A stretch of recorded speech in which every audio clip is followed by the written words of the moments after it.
Hey, one and all, everyone, it's Wednesday. Man, wow. No, it's Thursday. Holy crap. It's Rumor and Innuendo. I'm Dominic D'Angelo. This is Ad Free Shows, and I am here with Robert Karplus, WD Creative _ish. Robert, you're looking a little festive with that sweater. I kind of like it. This is just I grabbed a sweater and threw it on. No reason for festiveness. Hmm.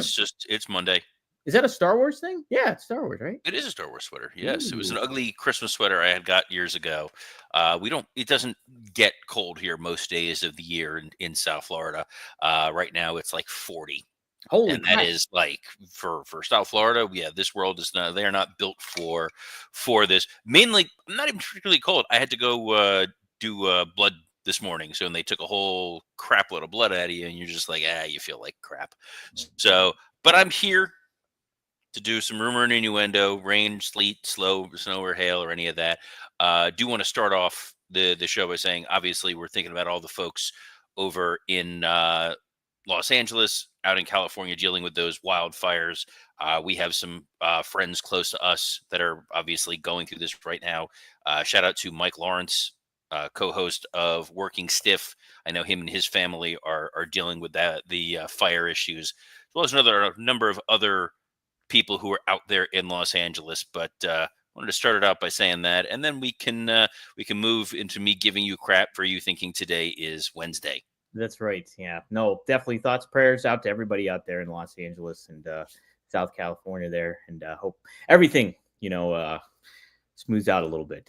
Yeah, very devastating. Can't describe it that in that way. So, It is kind of wild just to think about. Like, Raw was just obviously there for the yeah. Netflix premiere on Monday in Los Angeles, and this is right now. This is sort of Hollywood season. Mhm. The idea that you had the Golden Globes, there's supposed to be the Critics' Choice Awards coming up, People's Choice Awards, building towards the Oscars. There's a lot of activity, a lot of hubbub going on, a lot of things in active production right now, and then this just stops everything. Yeah. And in Florida, we get hurricanes, which are devastating, but you usually get a pretty good lead time Hmm. when you know and you can prepare for it. It does not feel like with this fire anybody was really able to accurately gauge or predict the way the winds are and the conditions.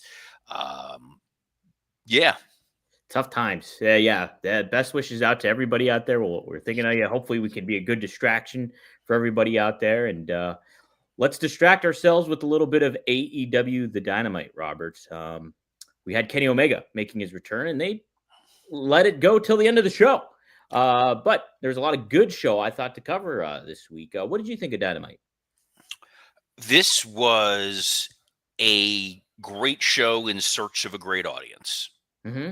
I think Clarksville, this arena that was there, this was a small arena that they built not that long ago, actually, near Nashville. And the idea was to be able to host events just like this. And this is exactly the sort of building AEW would be geared for. That you're not going to want to go run the Bridgestone Arena in Nashville. That's a very large venue. So you can fill a smaller building, make it feel more intimate, make that crowd sound that much louder, that much more engaged.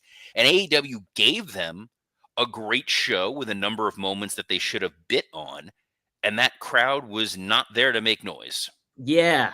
That was a kind of a telling thing about it all because there was plenty of reasons to make noise. I think last night when it comes to what Dynamite put on and AEW did. So yeah, I was a little surprised by that too. Threw me off.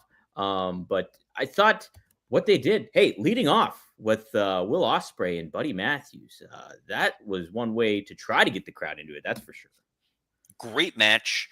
It was clearly serving a number of different purposes. They tried very hard to justify this match and the idea that Brody King lost to lost to Will Ospreay in the Continental Classic. So Buddy Murphy is there to avenge his House of Black brethren. We know that Buddy is a tremendous wrestler, and obviously Will Ospreay is second to none out there. The match was great. It was about 16, 17 minutes. It went back and forth, and then after the match, there was the Will Ospreay promo where he's putting over Buddy as being a great talent who doesn't need a stable, and the rumor and innuendo, Yeah. Mr. D'Angelo, is that Malachi, don't call me Aleister Black, may be wrapping up with AEW if he has not already done so. Yeah, don't call him Alistair yet because, yeah, according to Fightful, I'll just jump over to that just real quick. Fightful said those that we spoke with too in the company were of the belief that he was finishing up with AAW if he hadn't already. They did not clarify if he'd be appearing on TV again. Robert, he's already kind of taking indie dates, I noticed too. So He is booked for the Coastal Championship Wrestling show in Tampa. wow, They're Havoc and Hayes 9 on January 11th, this Saturday. Good people at Coastal Championship Wrestling. They helped. Fonzie Daddy, Fonzie, he's gonna I be was, there. damn it, Dom. I Were was you trying to were be you polite. plugging it? Were you No, plugging I it? was going to plug something. They actually CCW has helped with the Boca Raton Championship Wrestling Oh, shows. Great crew, great group of guys there. No, I was not going to plug Fonzie. yeah, Daddy. Go check out Fonzie there. He loves CCW too, and he's gonna be there as well. So should be a fun show. Yeah, Malachi Black, baby. I think Malachi Black. Obviously, we would all hope to see him in WWE again. I think that there'd be a real strong opportunity for him either on the main roster or back in NXT working with some of the young talent they had there.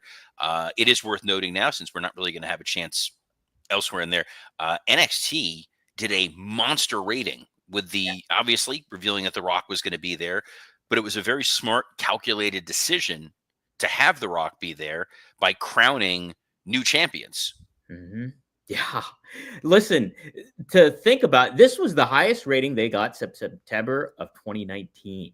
So when they were a neck and neck with AEW at the time, and now they've surpassed them in the ratings by a very big number. So yeah, hats off to NXT and the marketing strategy that came with it, bringing The Rock in there and making it feel big. So good stuff. Look, and I think Droy J has a really good point here about Malachi leaving. It says, you have to click it because I Oh can't, yeah, because that's right. I'm the weird logged in thing here. But it was a bummer on underutilized being Malachi Black. But if we get more Buddy and Brody, it's an okay trade off. Absolutely. I think that's something that we've talked about, that they have a lot of the right pieces in AEW. They're just not necessarily utilizing them. And some of the folks they are utilizing, some whom we saw in the Casino Gauntlet match, they probably don't need. So utilizing Buddy in the way that he looked here, utilizing Brody King as a big monster, I'm all for it. I don't understand or know what was going on with Malachi, but I don't know. Look, I think it's a win for everybody across the board here. Like, they weren't utilizing Malachi to the best of his abilities or their abilities to do it. And, whatever personal differences or whatever. But I think moving on, and if you're elevating Buddy and you're elevating Brody King in the same turn, I think that's great for AEW. And it's great for Malachi that he gets this opportunity to kind of go back to WWE and I think really elevate his game. You mentioned NXT. I almost think you could put him right in WWE again and just make him feel like that big deal. Almost not to the level of a Cody when he returned, but you can have him that pomp and circumstance you can build with that entrance that he had and everything. You absolutely could. I think the only hesitation that there might be with the Malachi Black presentation is you do already have the Wyatt Six Sure. and Final Testament, and then there's also sort of the idea that Damian Priest coming off Judgment Day is supposed to have that sort of aura about him. So Right. I thought maybe NXT is a good place to tuck him, but I have no problem saying, yeah, put him on the main roster, yesterday. We saw Kevin Dunn. Private Party apparently are the tag champions. Yeah, I liked kind of what they did here. I would have took, and I get they were going to have a match, so a tag match or Bobby Lashley's match came up. But like, if they're going to present Private Party in this way, I like it. With I think they should have been doing this for years to come to build them to where they are. But I would have had this kind of thing in the ring almost to put it in the entrance way where fans could probably barely see them. Was kind of weird, but I like the thought behind it, I guess. But yeah, I didn't mind the placement. They've had that stupid sort of VIP lounge, which by the way was MVP's gimmick for Yeah. years, and the podcast that he used to host with Alex Greenfield, and it was a great podcast. But I liked that it was the menace of having Lashley and Benjamin and MVP there towering over these guys. But what's sort of strange is I don't think there's any world or scenario where we don't think that Bobby Lashley could absolutely curb stomp both of them quickly. So Yeah. as tag champions, they don't feel threatening. They don't feel like, oh, this is a credible match. This feels like two dudes who are going to get eaten alive in the hopes that maybe we now restart the tag division with Lashley and Shelton Benjamin. Yeah, it seemed like yeah, they put the effort into building Private Party up here to, give them the tag team championships. And here, it's like they already have set contenders that can clearly visually take them out. Robert, you're getting a lot of praise for this sweater, by the way. Devin Dowling, sick sweater, Robert. And then coming in late, Robert looking dapper. How about that? Look at that. Well, threw it on for a moment. It'll probably won't even stay on past this show. I just was like, you know what, it's fine. It's cool here. We'll put this on. I mean, the Droid J also hits where I was about to go with that until you interrupted me with Sweatergate, which was Shelton and Bobby versus Brody and Buddy. That feels like the matchup. Suddenly now your tag division that has been so stagnant, has big names in it who are going after those tag titles. I think that would be really interesting. Obviously, you can take off the comment, begging. It's moving you away from it's the Young Bucks and then whatever team we throw in to put in there. And Lashley and Shelton versus FTR would be a pretty good matchup if we're being honest. Private Party are another group who this duo wins these tag titles, and then they don't really get spotlight time again on Dynamite. Yes, they've been used on Collision and on Rampage, but the ratings have proven, and what gains traction has proven, that if it happens on Dynamite, people tend to pay attention to it. Something that did happen on Dynamite was the Casino Gauntlet match. Yeah, and as expected, Jay White let it off, but then they had heavy hitters coming in from Hangman Page, Adam Cole, Ricochet, Powerhouse Hobbs. So it was, I thought what they did, like, it kind of lived up to the format of the match when you're telling some stories here and you're getting some stuff. It's like the mini Royal Rumble where you get storylines strung throughout, and ultimately it's Powerhouse Hobbs who gets the win. And he will be facing Jon Moxley next week at Maximum Carnage for that AEW World Championship. What'd you think of this match here, Robert? A lot of surprises in terms of some of the interactions and who ultimately won. One of the surprises for me was that there was no surprise return. There was no debut. We've seen this in the Casino Gauntlet before. There's been oh my gosh, we got so-and-so. Didn't happen here. Not saying you necessarily need that every time. And I like that it did not go to all 21 competitors to once again hammer home this idea of where you are placed in this match actually matters. We all kind of thought on here this was going to be Jay White, that Jay White was going to be the guy to win this and get to a match. This felt like an audible. I don't think this was the original plan for this, given how Hobbs has been booked of late. But let's jumpstart something. Let's give this guy a chance. We were talking about even after his Takeshita match on the World's End pay-per-view, like, this is a guy who could be a major player. A lot of Undisputed Kingdom in this match. Those guys are the ones where I'm going, if you're not using House of Black, why are we using these guys? Didn't really need it. Jarrett getting taken out by Wheeler Yuta, kind of funny. It reminded me Royal Rumble 1998 when he came out. Remember that happening? He got taken out. I can't remember who took him out. Was it Owen? Owen. It was Wheeler Yuta. No. Time traveling Wheeler Yuta. How about that? Yeah, I liked the match. I thought it's interesting, because the expectation was it was going to be Jay White, but no, Powerhouse Hobbs doing it. I want to believe that this will be a moment to elevate Hobbs and continue to make him a big focus. They did give him the promo after the match and stuff like that, but you can see it going either way. Hopefully he doesn't get pushed to the back again. When it comes to how they've been booking him. So I would like to see them continue to make him a hot act and elevate him, what they seem to be doing here with the embers of Buddy and Brody King too. So let's hope. I think it's kind of adorable that you think that they're actually going to figure out a way to get behind Hobbs. I'm a cautious optimist. No, I think part of the thing was what was interesting in this match was they brought out Archer, whom we have not seen on TV for quite some time. They repeated a lot of spots. Hobbs laying at everybody, everyone bouncing off of him.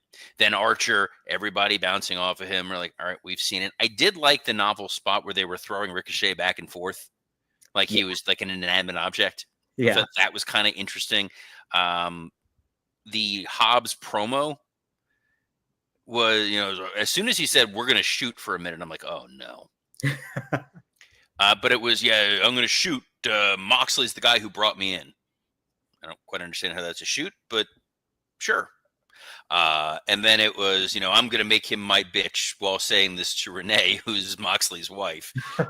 That's a good point. I didn't even... Quite adorable. It's quite funny. And then Jarrett came wandering out. Again, we're giving you stories coming out of this battle royal. So Jarrett, given his golly gosh gee aw shucks routine 2 weeks in a row. I am excited for this feud. You would be. I am really excited for it, actually. MJF. I think MJF. I wasn't talking about MJF's part. I was talking about just the early thing, the Jeff Jarrett once again doing the, well, I don't know if the last outlaw is going to be able to saddle up and ride again.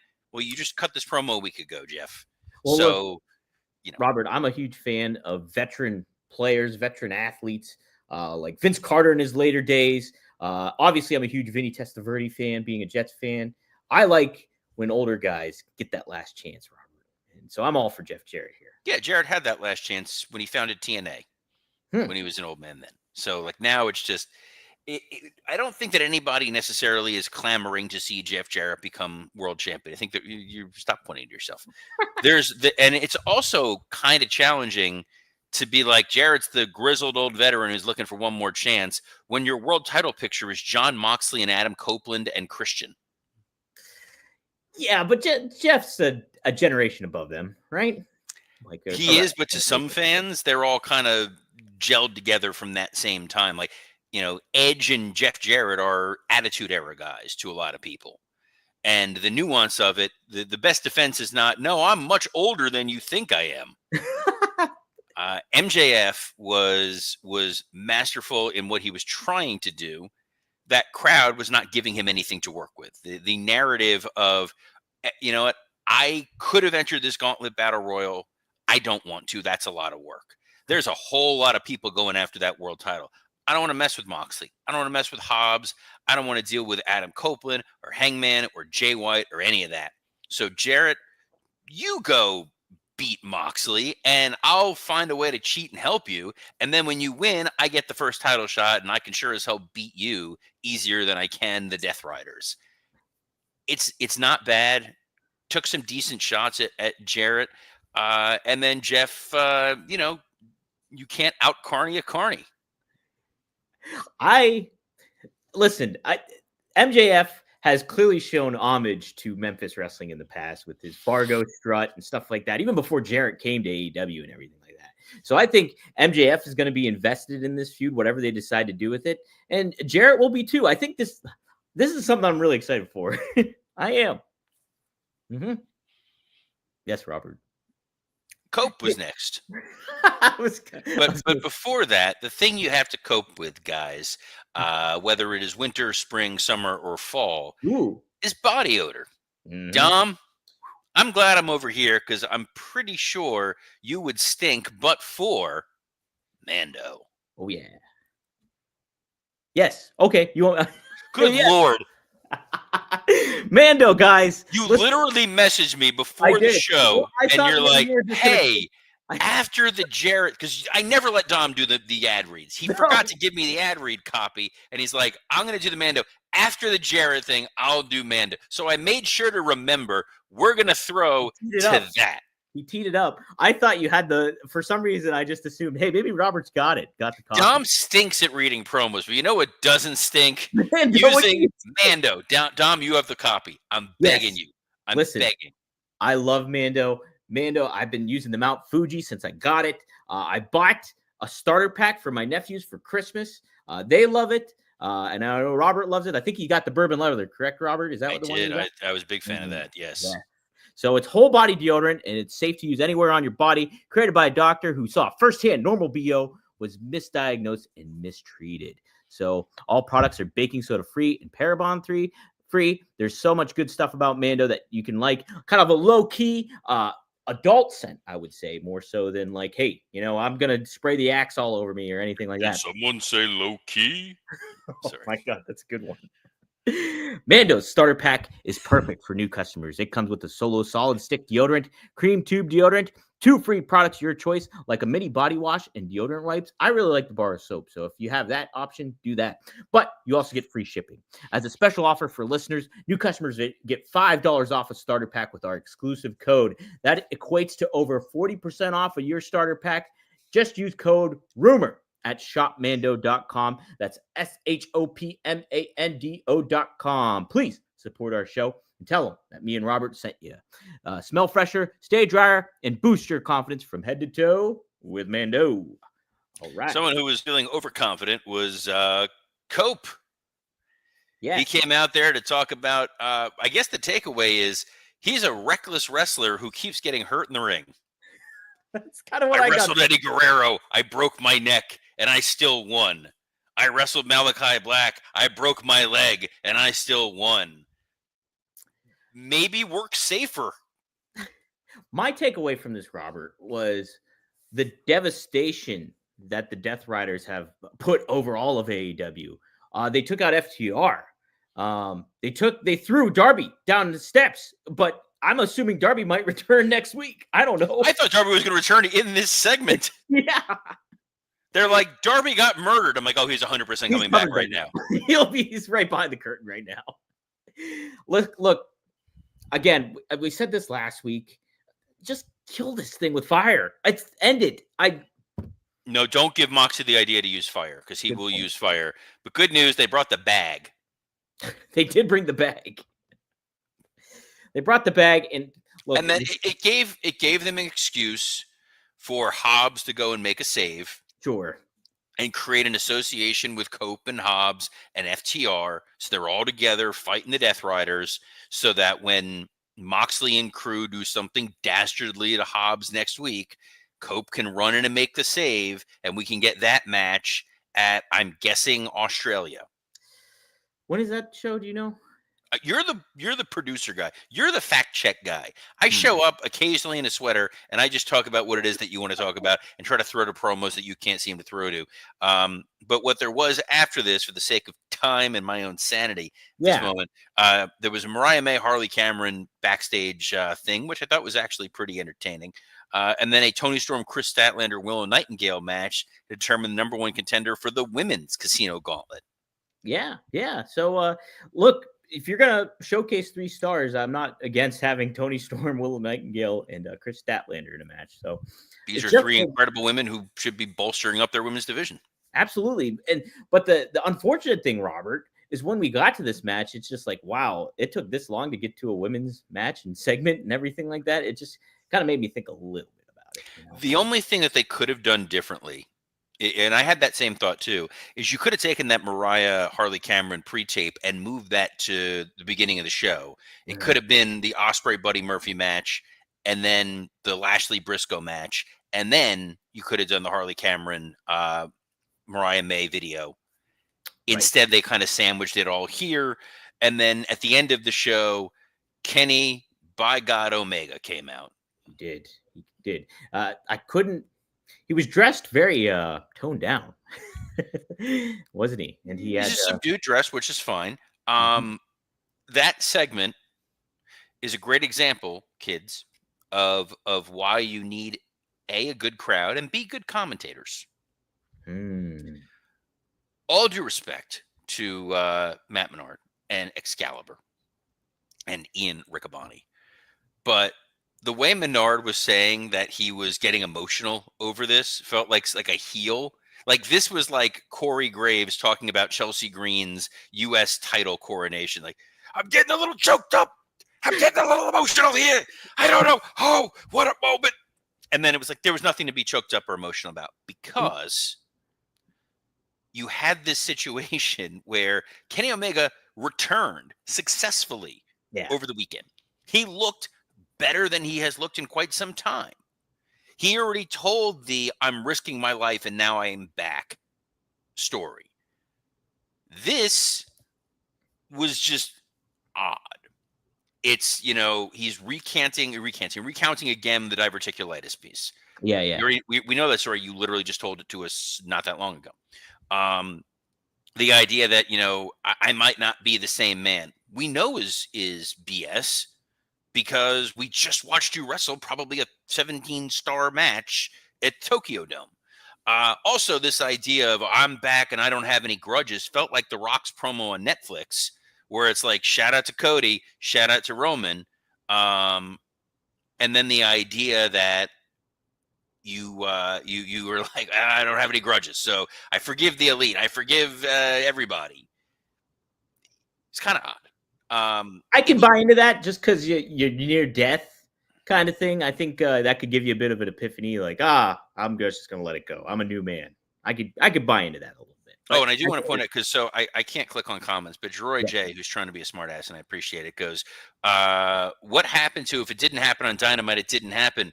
Good sir, there was a video package on this show recapping the Kenny Omega appearance at New Japan, and then they put over how they stole the show. Commentators were talking about how they stole the show. So as far as Dynamite continuity happens, oh, it happened. It absolutely happened. And then Don Callis comes out for reasons, because remember, we're basically building to Okada and Omega. Before he can really even talk, which I'm a fan of, stopping him from talking, we get an attack. They throw out Kyle Fletcher and Brian Cage, and we get a save from Will Ospreay. That's right, Will Ospreay. And then they have an Ospreay Kenny Omega stare down to remind you, hey, this is a match we can give you guys. We're going to tease you, remind you can get Okada, you can get Kenny Omega, Will Ospreay. We still have big matches to deliver in this coming year, 2025. From that perspective, I liked this being a statement of we're moving on. Let's just focus on the stuff we can deliver going forward. And I also like the fact too, you'd want to think that, hey, you want to put Kenny in the world title picture, but this Jon Moxley Death Riders thing is a death. So to associate him with that at the moment, I don't think is the best move to build up Kenny Omega. So square him off against somebody like Ospreay, who kicked off the show, cut a great babyface promo for Buddy Matthews. I think it's the right move there. Just not really intrigued by, hey, I can't wait for that Continental Championship match. So, yeah, well, something I definitely can't wait for is the new episode of Working Stiff. Myself and Scott Chapham, we're going to be talking all things the Dynamite, the Netflix Hogan fallout, and all sorts of other nonsense. That'll be up and available wherever you get your audio podcast, or the same place you can get the audio version of this show, in case you missed the video, or you just don't want to stare at this sweater that I instantly regret putting on. A lot of people do. Yes, but Kevin Kellum with the hot take here at the end of the show. Friend of the show, guest host. The Death Riders are just not working out. Yes, I noticed that Wheeler Yuta was looking a little soft. So thanks for body shaming Kevin Kellum at the end of this show. But you can catch us every Monday through Friday at noon Eastern on a plethora of platforms, including the WWE Creative _IS Stage X account, the at SE Scoops X account, the at Dominic D'Angelo X account, and on YouTube on Rumor and Innuendo, Working Stiff, and ad-free shows. On behalf of my sweatered brethren, Dominic D'Angelo, I'm Robert Karplas. Best of luck in your future endeavors. Stay warm out there, everybody. Take care of yourselves and each other.